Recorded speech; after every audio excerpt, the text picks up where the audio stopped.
Ganda pala doon, no? Ito pala yung bagong, munisipyo. Ang Taguig. Mukhang malapit na tayo ditong lumipat, ito pala yung bagong Taguig ng munisipyo. Oh, pak.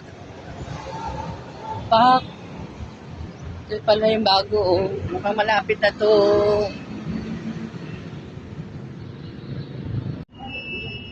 Ang ganda.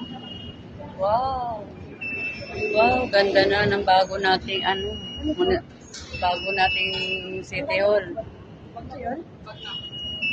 Ay. Meron po ba? 50 Dami. years old. Meron po? Ay, 29. kapit. Ay, doon pala ang kanya. Doon pala harap ang Taganyag. Harap po. Doon tayo sa harap. So, ibang barangay. Ibang barangay pala siya.